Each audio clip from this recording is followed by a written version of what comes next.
La ilaha illallah Muhammadur Rasulullah.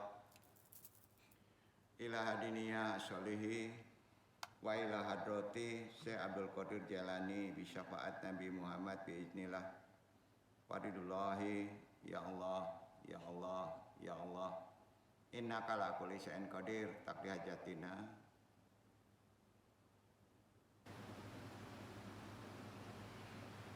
wa khususan baru ya Nur Muhammad khususon ila ruhi Muhammad Nabi Yunaka wabil khusus hadiri al-mahdi khalifatul radin wabil khusus arwahi juriyatihi wa khususan arwahi muslimin mu'minin wa musyinin al-fatihah a'udhu billahi minasyaitonir rajim bismillahirrahmanirrahim alhamdulillahirabbil alamin arrahmanirrahim maliki yaumiddin iyyaka na'budu wa iyyaka nasta'in ihdinas siratal mustaqim siratal ladzina an'amta 'alaihim ghairil maghdubi 'alaihim waladdallin. Allahumma ahyina 'alal Islam wa amitna 'ala sunnah. Allahumma anta rabbi la ilaha illa anta khalaqtani wa ana abduka wa ala ahdika wa wadika mastata'tu a'udzu bika min syarri ma sana'tu abu laka bi nimatika alayya wa abu dzambi waghfirli fa innahu la yaghfiru dzunuba illa anta. Allahumma ya qadiyal hajat, Allahumma ya kafiyal muhimmat, Allahumma ya dafiyal baliyat, Allahumma ya rafi'ud darajat, Allahumma ya syafi'al amrad, Allahumma ya mujibad da'wat, Allahumma ya arhamar rahimin. Allahumma inna nas'aluka selamatan fidin wa afiatan fil jasadi wa jadatan fil ilmi wa barakatan fil rizqi wa taubatan qablal maut wa rahmatan indal maut. Allahumma hawin alaina bisrakatil maut wa najata minan nari wal afa indal hisab. Rabbi syari sadri wa yassiri amri wahlul datam lisani yafqahu qawli. La haula wala quwata illa billahil aliyil azim. Alhamdulillahirabbil alamin. Alhamdulillah rabbil alamin. Puji syukur kehadirat Allah Subhanahu wa taala.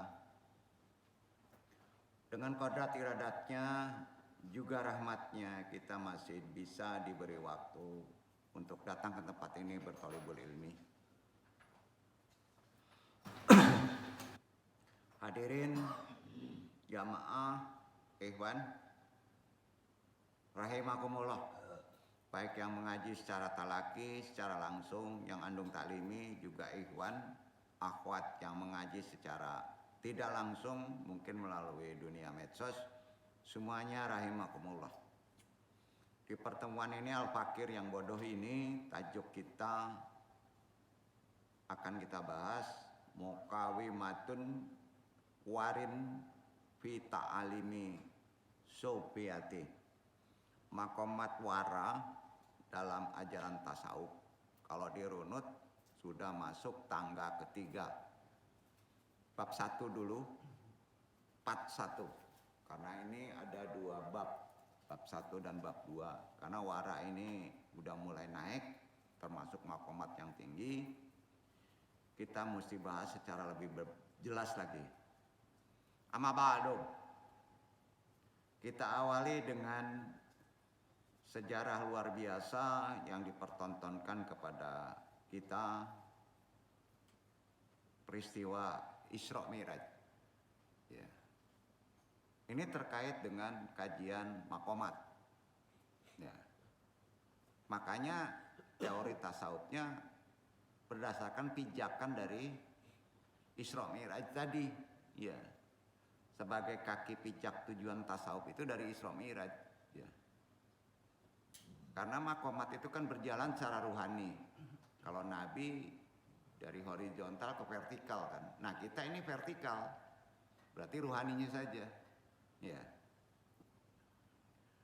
Walaupun riwayat tentang Isra Mi'raj sangat beragam, namun semuanya kita bisa simpulkan bahwa pada intinya Nabi besar Muhammad SAW itu pernah diperjalankan oleh Allah dengan perjalanan horizontal, Isra namanya horizontal itu, dan vertikal Mi'raj. Ya. Dalam perjalanan vertikal inilah Nabi Muhammad SAW menaiki langit yang disebut sama. Langit demi langit hingga sampai ke langit ketujuh. Makanya maqamat tasawuf itu ada 7. Ya, tapi perjalanannya tentunya ruhani, bukan perjalanan horizontal. Ya, perjalanan horizontal itu hanya ada di Nabi. Ya. Kita nggak mampu perjalanan secara mi'raj karena fisik kita berat dan kotor. Beda dengan Nabi, dicuci dulu sama malaikat walaupun dia sudah umi. Ya. Jadi kalau kita mengkaji maqamat itu kita sudah mengaji apa yang disebut mi'raj, mi'rajul mu'minin. Dasarnya itu ada 7 tahapan secara global. Ya. Jadi kalaupun ada sampai 15 seperti Ibnu Arabi itu sebenarnya 7 kesimpulannya.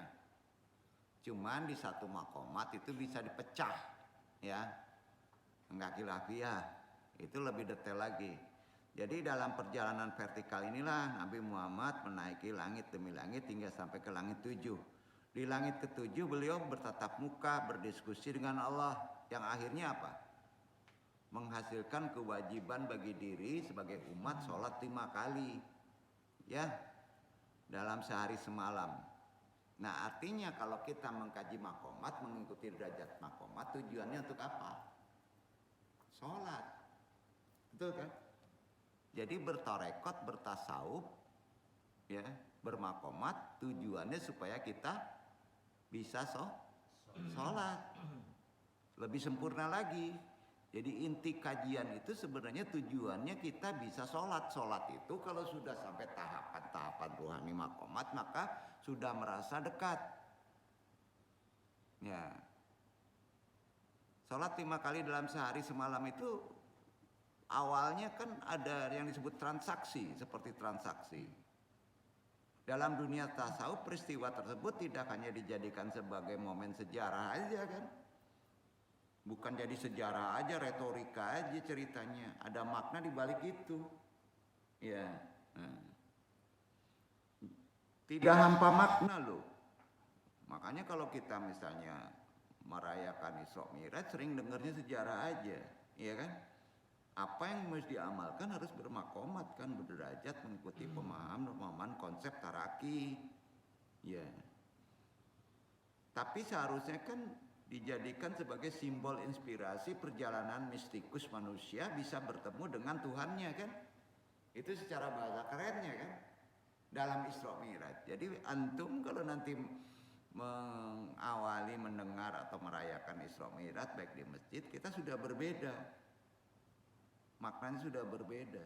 Oleh karena itu penyaksian alam malakut atau tersingkapnya tabir ketuhanan ya itu melalui jalan-jalan tarekot atau tasawuf tadi melalui maqamatnya. Itu yang disebut musyahadah. Apa? Musyahadah ya.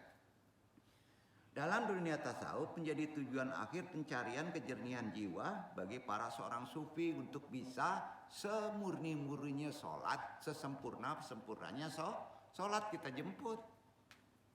Iya kan? Nah, beliau Nabi Muhammad SAW bisa bertemu dengan Robnya dengan melewati apa dulu? Antum ingin mendekat Allah harus melewati maqamatnya dulu kan? Iya kan? Nabi aja harus melewati 7 langit kan? Ini artinya apa? Bahwa umatnya juga bisa bermusyahadah dengan Allah kan? Tapi konsepnya tentu berbeda. Nah dengan begitu kita paham sekarang. Ternyata sholat tidak semudah atau digampangkan seperti itu saja. Ya. Harus paham konsep Isra Mi'raj dan kita mesti meyakini itu benar. Kalau tidak benar kamu tidak beriman kan? Ya. Bahwa Nabi memang diperjalankan. Karena itu sholat itu harus melalui beberapa makom. Apakah antum sholatnya di makom taubat saja?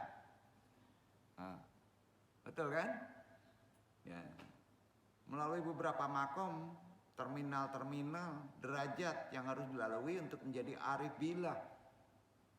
Makom tersebut sangat banyak sekali jumlahnya. Ya. Kalau dipecah dari tobat tadi itu banyak itu. Ya. Sebagaimana arti bilangan 7 yang berarti menunjukkan jumlah yang tak terhitung kan? Kalau di Quran. Kan Allah berfirman di Al-Baqarah. Dibaca Iwan, surat 2 ayat 261. Baca. Itu dia. Tanda ada 7 makomat. Jadi kalau ditanya, kenapa ada 7 makomat? Ada sandaran dalilnya 2 di Quran. Untuk bisa kita sampai sholat sempurna harus bermakomat. Al-Baqarah surat 2 ayat 261.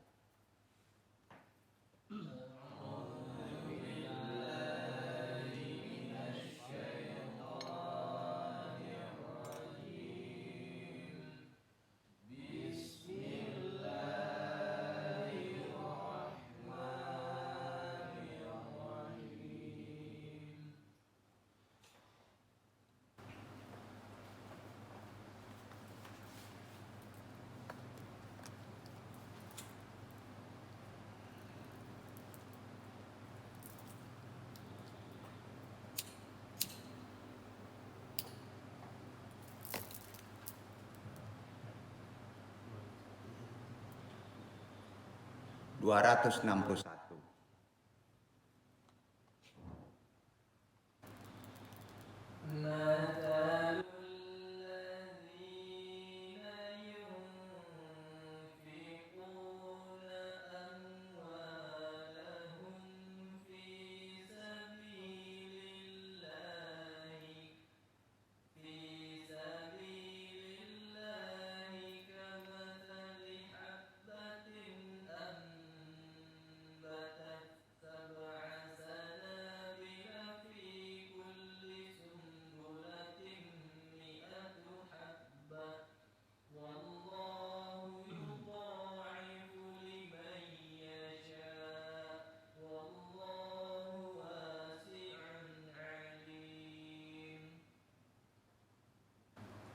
Perumpamaan nafkah yang dikeluarkan oleh orang-orang yang menafkahkan hartanya di jalan Allah adalah serupa dengan sebutir benih yang menumbuhkan 7 bulir.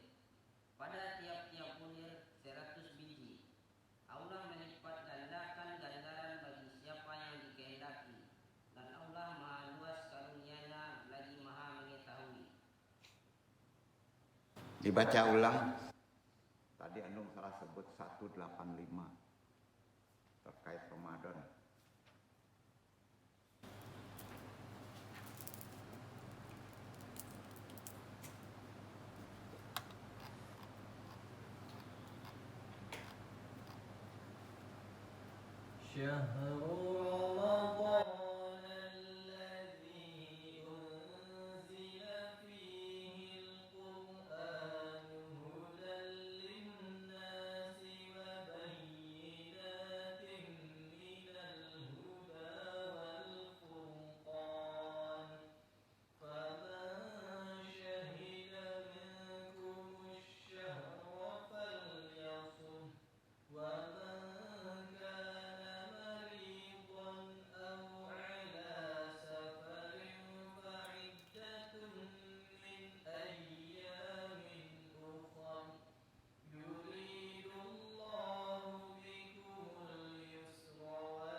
kebanyakan ayat itu kan digunakan oleh orang sekarang untuk dalil wajib puasa Ramadan. Tapi dalam sisi lapisan lain, sholat kan nggak boleh makan. Sholat itu harus menahan. Ya, nggak boleh buat jolim, tinggalkan, menahan semuanya kan. Ya. Terus di sana juga ada 7 makna ya. Coba dibaca di Luqman ya, 31 ayat 27.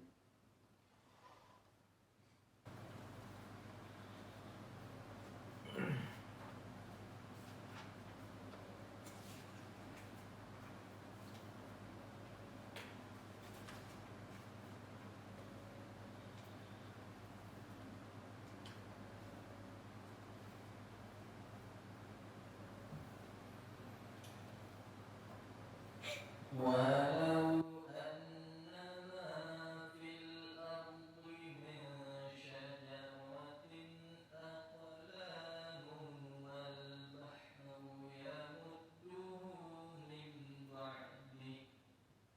يمده من بعده سبعة أبحر ما نفدت كلمات الله إن الله عزيز حكيم. Dan seandainya pohon-pohon di bumi menjadi pena dan laut menjadi tinta, ditambahkan kepadanya 7 laut lagi sesudah keringnya, niscaya tidak akan habis-habisnya dituliskan kalimat Allah. Sesungguhnya Allah Maha Perkasa lagi Maha Bijaksana. Perjalanan ya 7 lautan ya. Jadi di situ juga kalau di 185 itu jangan dipersulit ya. Jadi sebenarnya nggak sulit maqamat itu. Yuridullahu bikumul yusra itu ada di Al-Baqarah 185, wala yuridu bikumul usra. Allah menghendaki kemudahan bagimu pada sholat, tapi kamu harus tahu ilmunya gitu. Karena sholat itu susah, bukan ritualnya sih gampang. Ya. Jadi itu yang perlu kita bahas, sandaran-sandaran kenapa ada 7 maqamat. Ya. Yang dalam kedua ayat di Al-Baqarah dan Luqman itu kata 7 tidak diartikan sebagai hitungan eksak ya, enggak ya. Dalam arti bilangan 7, tapi globalnya jumlah yang sangat banyak itu maksudnya. Ya.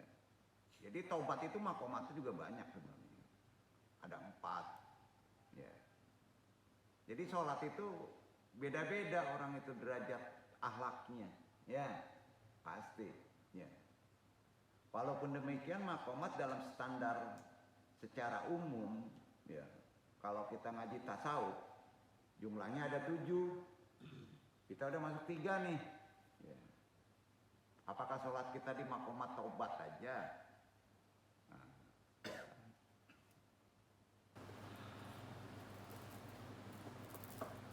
Sebagaimana arti literal kata sab'al samawat, 7 langit, itu ada di Al-Baqarah 261 itu yang tadi dibaca awal. Ya. Jadi 7 terminal tersebut ialah yang 7 tadi, kata sab'al samawat di 261, pertama tobat, kedua juhud, ketiga wara, keempat fakir, kelima sabar, keenam tawakal, ketujuh ridho. Ya, itu maqamat sholat. Sholat kamu, oh masih tobat. Sholat kamu, oh masih juhud. Sholat kamu, oh sudah diwara. Sholat kamu, oh sudah difakir. Sholat kamu sudah disabar, maqamatnya, pangkatnya. Wah, ikhwan kita ini yang gak hadir hari ini maqamatnya sudah pada ridho. Ya. Tinggi banget ya. Nah ini mesti dibahas secara lebih benar ya. Secara urut ke-7 maqam ini harus dilalui secara tertib, nggak bisa loncat-loncat ya. Itu sebabnya surga itu gimana? Berkelas ya kan? Ada 7 kelas. Kalau sholat antum di Tobat aja kelasnya kelas 1 kan, surganya. Ya syukurlah, udah di surga kan, jangan di teras, ya kan. Ya. Jadi secara urut ketujuh makam ini harus tertib. Sholat pun harus tertib, karena dalam setiap perpindahan dari satu makom ke makom yang lain, bagi yang mirajul mukminin itu sufi, itu akan mengalami perubahan psikis, emosional, perubahan akhlak. Itu yang disebut ahwal atau hal. Pernah antum kaji. Kalau sholat antum itu naik makomatnya, akhlaknya bisa diimplementasinya dengan akhlak sholat, antum nggak mungkin dia berakhlak Allah. Akhlak ridho itu ada di Nabi. Nah, kita potensinya bisa sampai sana, tapi nggak mungkin mencapai ke akhlak ridho. Ya. Jadi dalam makom terakhir seorang sufi akan mengalami perubahan hal psikis kita yang mengagumkan. Misalnya kalau kita di makomat fakir, itu bukan miskin, bukan, membutuhkan Allah. Gak ada kekayaannya, nempel tapi tidak merasa kaya. Itu akibat daripada sholat kita menjadi mempunyai ini ya, spesifikasi kesempurnaan. Jadi sholat itu cobalah dirubah sampai derajat yang tinggi, naik ke atas terus, mirajul mukminin, makanya sholat itu kan, atau biasa disebut dengan ekstase. Kalau sudah di atas, maka sholat itu ada nikmat banget. Ya. Orang menyebutnya ekstase sering mabuk kepayang, bukan arti kata mabuk kepayang dalam segi negatif. Face to face klimaksnya dengan Robnya secara rohani. Atau dalam bahasa Abu Yazid Al-Bustami, seorang sufi yang sudah sampai makomat tinggi, Allah adalah aku dan aku adalah Allah, bukan dia Allah. Ya. Karena dekatnya sampai dia ngomong begitu. Ya. Jadi berbagai tindakan amoral yang bergelimang di kanan kiri kita, mulai dari penindasan masyarakat miskin, kebejatan, dipertontonkan waktu Isra Mi'raj itu. Iya kan? Diperlihatkan. Makanya kita sholat kadang-kala yang jelek masuk di pikiran. Itu harus diapakan. Ya, dipertontonkan. Jadi natural aja. Karena Isra Mi'raj juga dipertontonkan gitu. Ada orang dipotong lidahnya sampai Nabi nanya ke malaikat kan. Nah, sholat kita juga begitu. Kadang-kala kalau kita sholat kita benar, wah nih dipertontonkan nggak yang aneh-aneh? Iya kan? Syukur-syukur antum ditontonkan kalau di mahkamah tobat dosa antum. Maka kita segera pergunakan banyak istighfar, ayat-ayat pengampunan.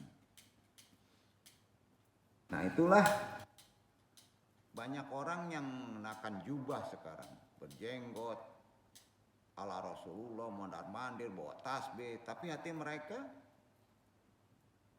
mentok saja di derajat akhlak sholatnya, nggak sampai naik, maka tidak akan berubah, lifestyle aja. Jadi orang-orang yang seperti inilah yang pernah disaksikan oleh Abu Bashir pada abad kedua Hijriah. Ya. Waktu dia Mi'rajul Mukminin ya maksudnya. Jadi Imam Al-Ghazali sendiri ketika sholat, hanya gara-gara memikirkan persoalan menstruasi di mata adiknya, Ahmad Al-Ghazali langsung terbukti berlumuran darah dari pori-porinya. Begitu tingginya sholat. Jadi ininya apa? Ruhani itu tidak disepelekan. Kalau kita niatnya baik ya, di sholat itu bisa membuktikan ya, permohonan itu. Karena dekatnya kita dengan Allah. Entah kita tidak bisa membayangkan anatomi ya seperti kehidupan sekarang ya. Anatomi wakil rakyat umpamanya, kok pada korupsi ya. dan orang-orang jual beli agama demi mempertahankan status quo di mana para arif billah ya, di tengah-tengah realitas yang serba susah ini, solusinya sabar sholat kan. Ya. Kita sebagai ini, arti kata sebagai umat menjadi khalifah seharusnya. Ini berat ya, Anda menyampaikan kata-katanya juga berat ya.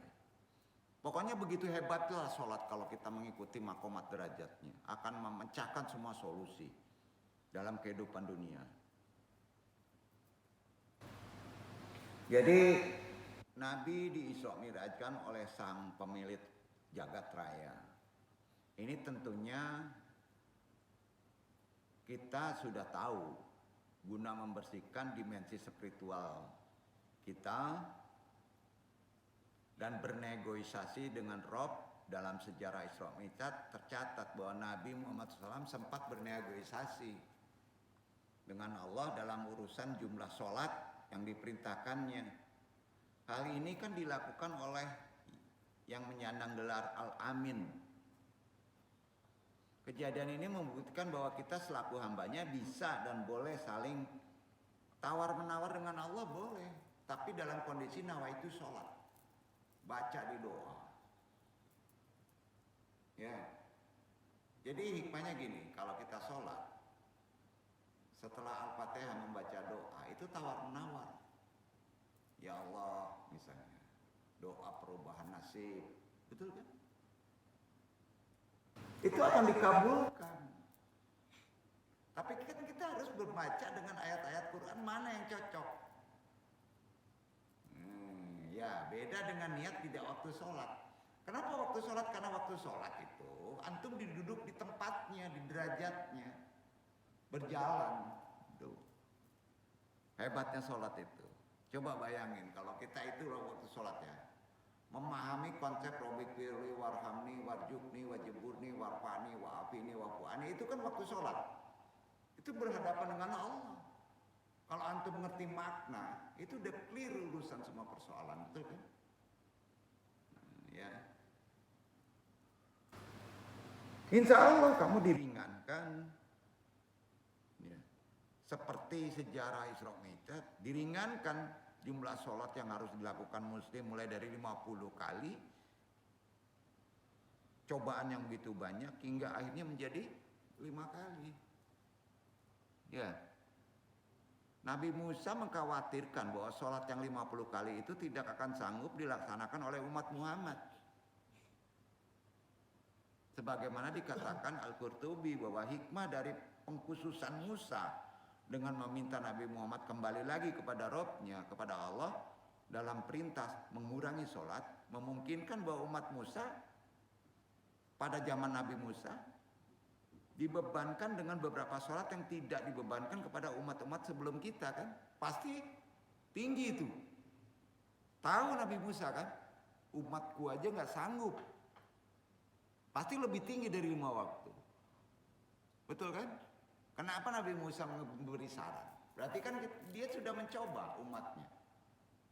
Iya kan? Nah. Untuk itu Musa khawatir hal ini juga terjadi pada umat Muhammad yang ditunjukkan dengan perkataannya fil waqai laqad sa'artu bi hadihil tariqati qablaka, sesungguhnya aku telah merasakan hal ini sebelummu. Nah, sampai tahu dia karena dia sudah merasakan di umatnya berat. 50 kali itu berat. Jadi kita sudah dapat bukan konsep ya, sudah dapat keyakinan sejarah bahwa umat Nabi Musa mungkin sholatnya sampai 50 kali sehari. Kita masih beruntung kan? Ya. Jadi Allah Subhanahu wa Ta'ala selain menetapkan kewajiban kepada hambanya, Allah juga memperhatikan berbagai kemaslahatan dan kebaikan bagi mereka di dalam menjalankan berbagai perintah tersebut. Sholat itu pasti untuk menyelesaikan semua solusi cobaan. Pasti itu.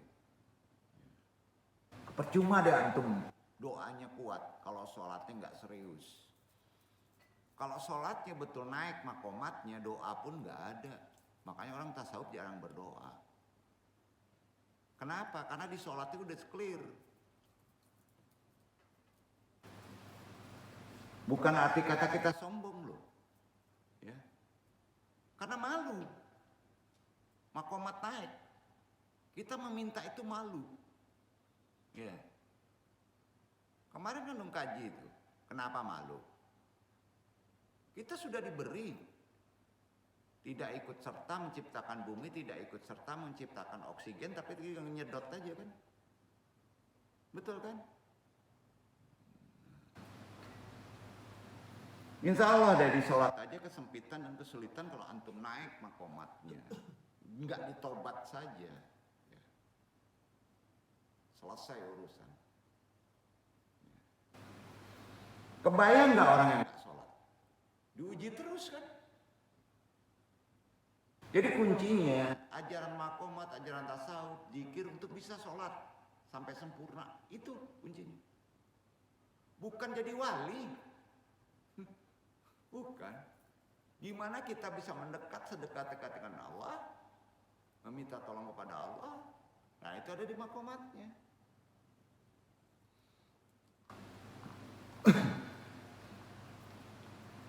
Coba nandung ya ma'arai makomullah. Kita udah tahu apa itu wara. Kata yang sederhana, wara, sederhana benar kata-katanya. Itu makomat. Ya. Ketiga. Ternyata makomat itu makomat sholat. Orang yang sholatnya sudah wara keren. Wara itu apa sih? Jika sifat ini dimiliki, maka seorang akan mendapatkan banyak kebaikan setelah sholat. Wara secara sederhana berarti meninggalkan perkara haram dan syubhat. Haram udah jelas harus ditinggalkan. Syubhat, tahu syubhat? Nanti bahas aja. Tidak tahu halal haramnya, ragu.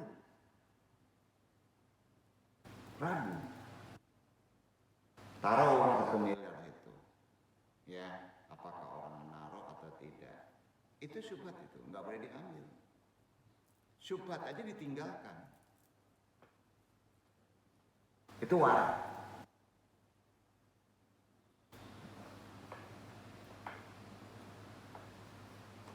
Sederhananya gitu, meninggalkan perkara haram jelas dan perkara syubhat ditambah. Itu asalnya. Jadi para ulama seringkali memaksudkan wara dalam hal meninggalkan perkara syubhat. Poinnya juga perkara mubah. Mubah kan boleh. Tapi karena takut menjadi tidak tahu sumbernya ditinggalkan. Ya. Misalnya ini, ada Sofyan At-Tusyari, seorang sufi. Dia diberi jabatan oleh seorang raja untuk menjadi hakim. Itu kan mesti, tapi dia merasa bahwa itu tidak kuat untuk dia. Akan menjadi sesuatu yang beresiko, walaupun dia berilmu. Sampai dia lari dikejar sama raja itu. Karena nggak ada kapasitas seperti Sofyan At-Tusyari itu keahliannya dalam fikih. Nggak mau dia. Nah, sekarang kan berebut jual diri kan untuk jadi anggota dewan. Ya. Ditinggalkan itu. Jadi sering para ulama memaksudkan wara itu meninggalkan syubhat dan perkara mubah. Tapi kalau sudah berlebihan juga wara bermasalah, nggak boleh. Ya, di sini yang sering terjadi di orang tarekat berlebihan. Berarti dia tidak diilmui. Di sini namanya fikih harus tahu apa itu syubhat, ya kan? Nah, insya Allah nanti di bab 2 bahas. Jangan berlebihan. Di sinilah tuntunannya mesti ada. Juga meninggalkan perkara yang masih samar hukumnya. Ya. Kata wara telah menjadi kata serapan dalam bahasa Indonesia loh, warak.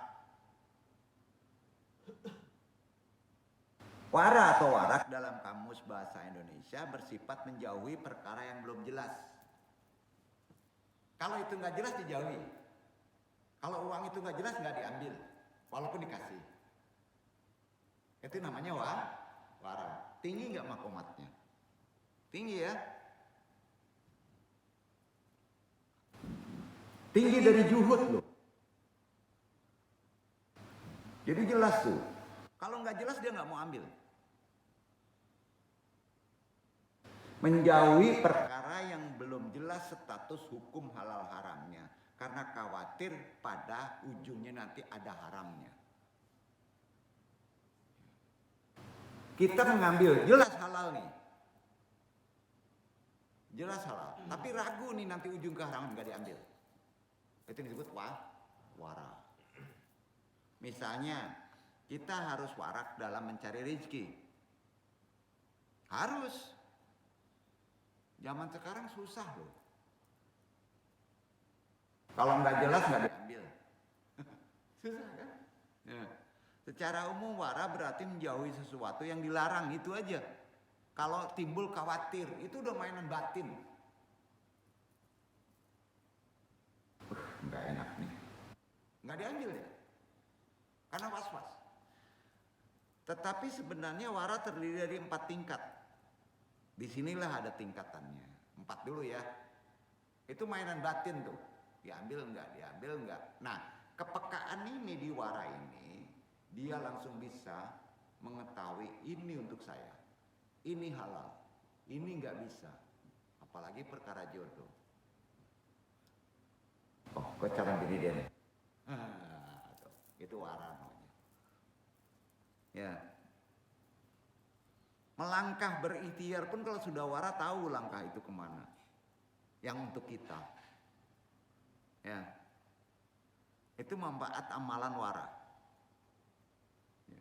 Gimana cara ngamelin nanti jelasin. Kalau tobat sudah jelas istighfar. Fakir belum tahu kemarin. Bukan fakir, juhud.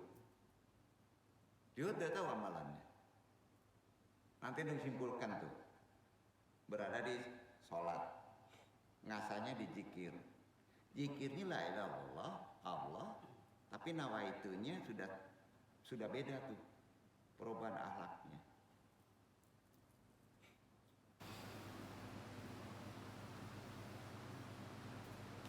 Imam Al-Ghazali kitabnya yang populer Ihya Ulumuddin menyebutkan walakinal waral wallahu arba'u maratiba.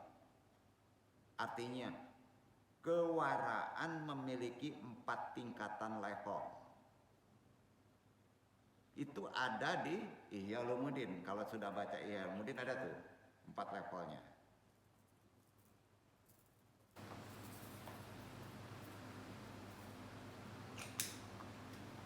Di antara 4 tingkatan wara adalah 1. Baca ya. Duduk di mana nih kalau kita wara? Wara'us syahudi wal qada'u. Kesalehan orang yang terbatas dalam peradilan. Misalnya kita jadi saksi, ya. Kita awam, beda, ya.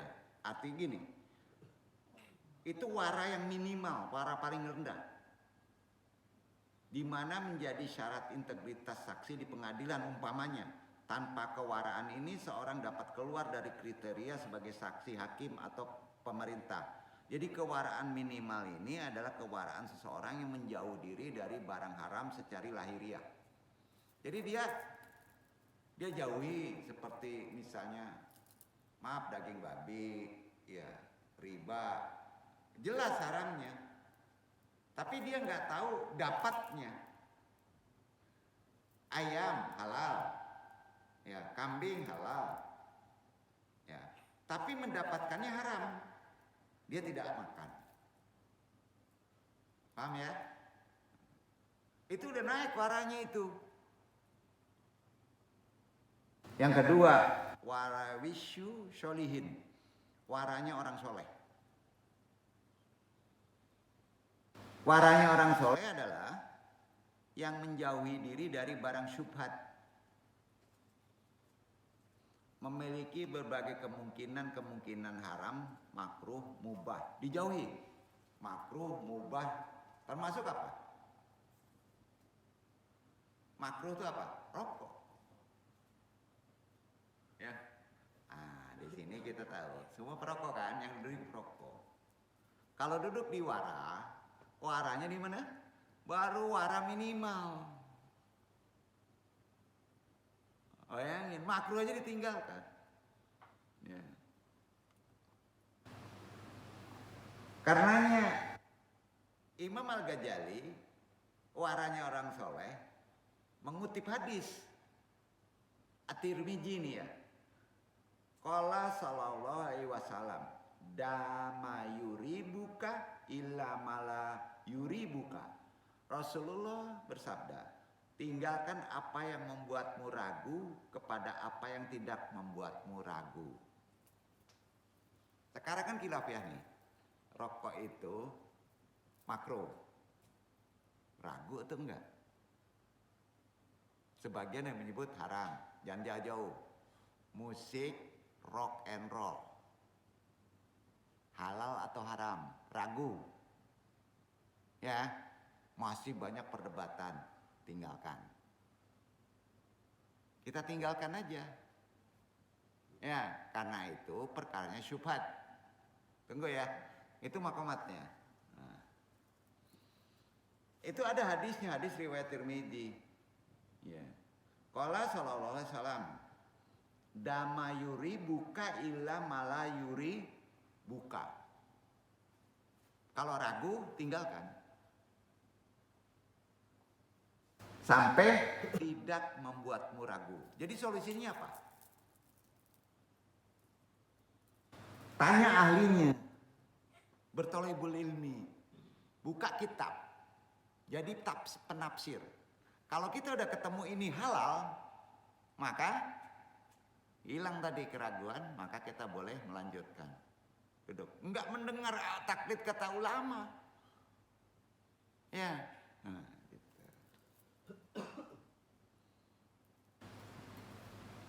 Begitu juga Al-Ghazali mengutip hadis terkait para orang soleh ini.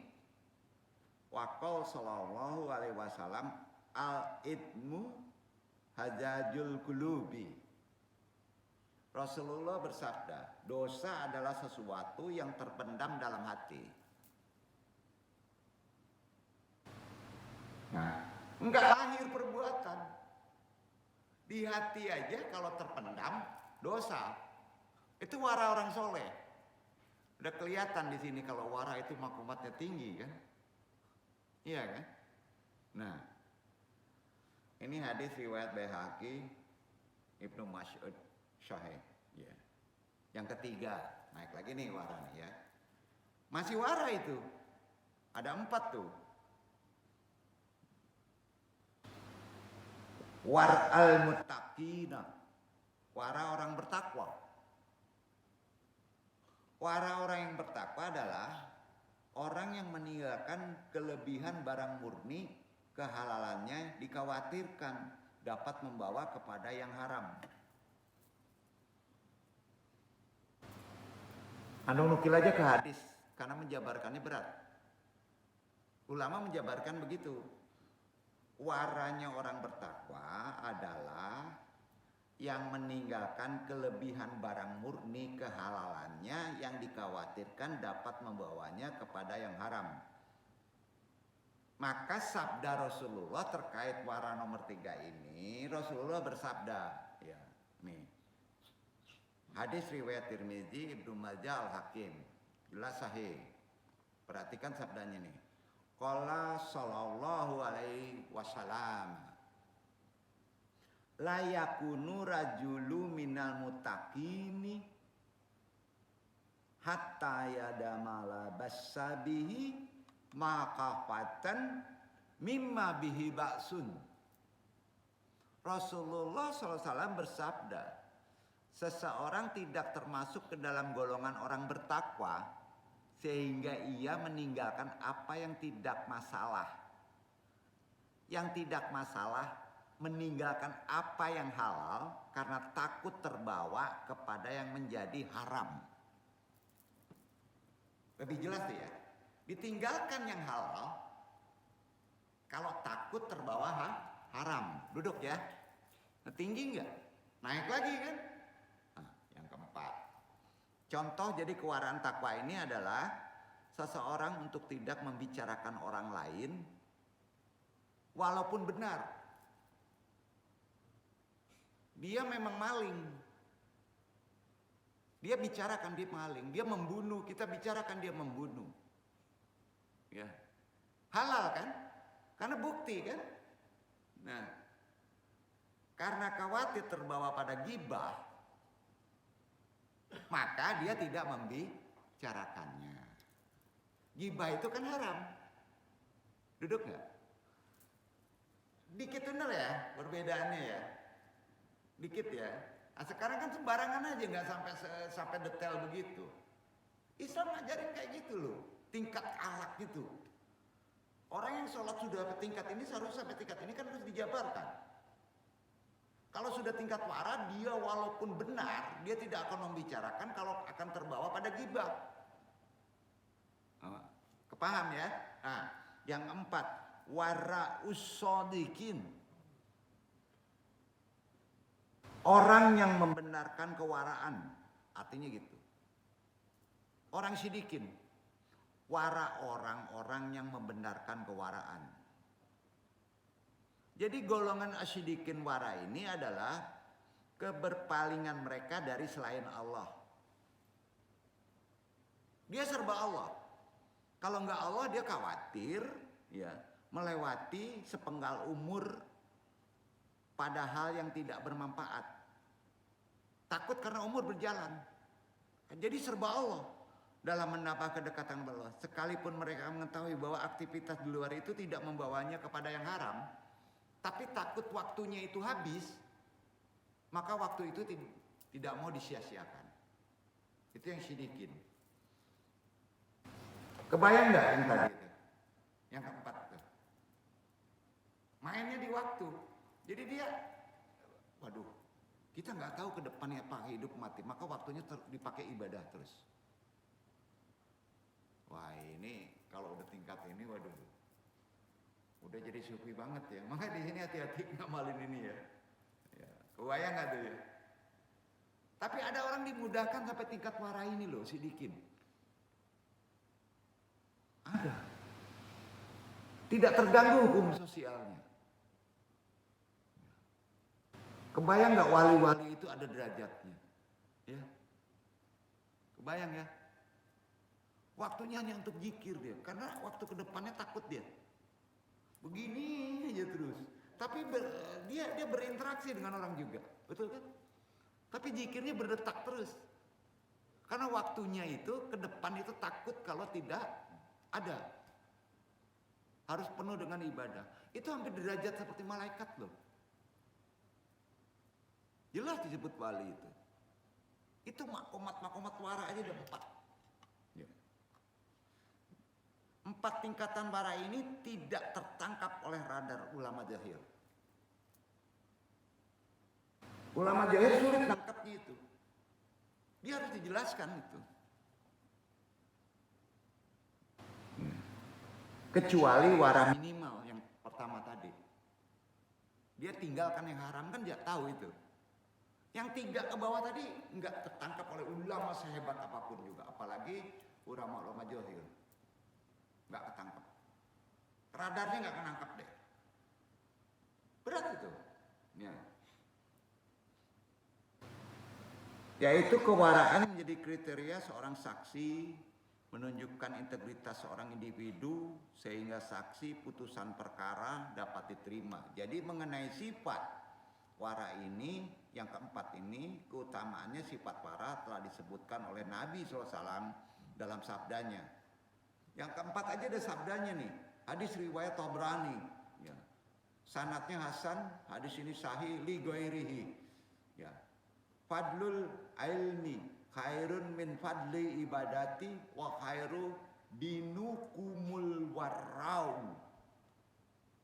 keutamaan menuntut ilmu itu lebih dari keutamaan banyak ibadah. Dan sebaik-baik agama kalian adalah sifat wara karena menuntut ilmu. Jadi menuntut ilmu itu, ya, seperti datang kemari, itu antum sudah duduk di wara yang keempat itu sebetulnya. Karena waktu antum berguna. Duduk nggak? Ya, nah itu dia. Ada yang berani main game sekarang? Segan sama guru kan umumnya? Enggak. Bukan segan sama guru sebenarnya. Karena ketentuan adab kalau menghadapi Quran pasti antum taklid. Diem tuh. Kecuali orang yang kebangetan ya. Bener nggak? Itu wara. Ya. Rasulullah juga pernah menyampaikan nasihat yang sangat berharga kepada Abu Hurairah terkait wara ini.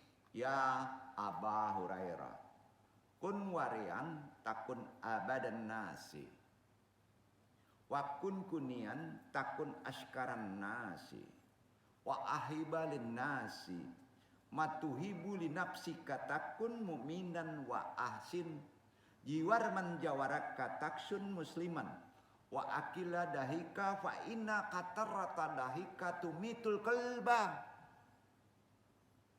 Waratu. Wahai Abu Hurairah, jadilah orang yang wara. Kata Nabi, maka engkau akan menjadi sebaik-baiknya ahli ibadah. Jadilah orang yang qanaah. Arti qanaah ini ada dekat dengan bahasa Qur'annya qanaah. Ya, bahasa Qur'annya qanaah. Selalu merasa cukup dengan pemberian Allah itu kan qanaah. Itu wara. Maka engkau akan menjadi orang yang benar-benar bisa bersyukur. Satu station itu kalau di qanaah. Beda dengan wara. Ya. Maka engkau bisa bersyukur kalau qanaah. Kenapa? Karena merasa cukup dengan pemberian Allah. Iya kan? Sukailah sesuatu pada manusia sebagaimana engkau suka. Jika ia ada pada dirimu sendiri, maka engkau akan menjadi seorang mukmin yang baik. Berbuat baiklah pada tetanggamu, maka engkau akan menjadi muslim sejati. Kurangilah banyak tertawa, karena banyak tertawa dapat mematikan hati. Hadis riwayat Ibnu Majah. Sahih.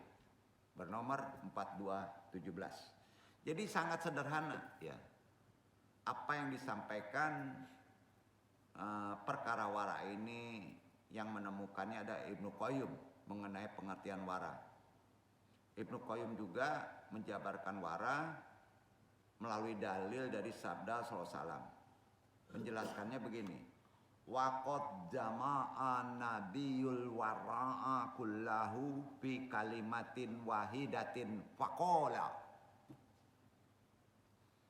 Min husni islamin mar'i tarkuhu malayani fahadaya umuturku limalayani. Minal kalami wan najari wa istimai wal batsi wal masi wal fikri wasairi harakati jahirati wal batinati padahil kalimatin kalifiatin sahfiyatun fil wara. Nabi SAW telah menghimpun makna wara dalam satu kalimat, yaitu dalam sabda beliau. Di antara tanda kebaikan seorang Islam, yaitu meninggalkan hal yang tidak bermanfaat. Hadis ini dimaksudkan untuk meninggalkan hal yang tidak bermanfaat, yaitu mencakup perkataan. Kalau omongan kita nggak bermanfaat, nggak diomongin, itu wara. Nah, ya. Pandangan. Kalau pandangan itu tidak bermanfaat, maka dia menunduk. Ya. Mendengar, kalau itu tidak bermanfaat, maka dia pergi tidak mendengarkannya. Jadi kalau bertindak anarkis, berjalan, berpikir, aktivitas lainnya baik lahir maupun batin, sebaiknya kondisi sekarang gunakan wara yang rendah deh. Ya. Hadis tadi sudah mencukupi semua pemahaman wara sebetulnya. Ini ada di Ibnu Qayyim, kitabnya Madarijus Salikin, bab 2 halaman 21. Ya. Jadi itu yang perlu Anung jabarkan, kerasa banget bedanya kalau kita udah ngaji wara ini, ternyata sudah ngaji ulama. Ya, nah, sudah ngaji ulama.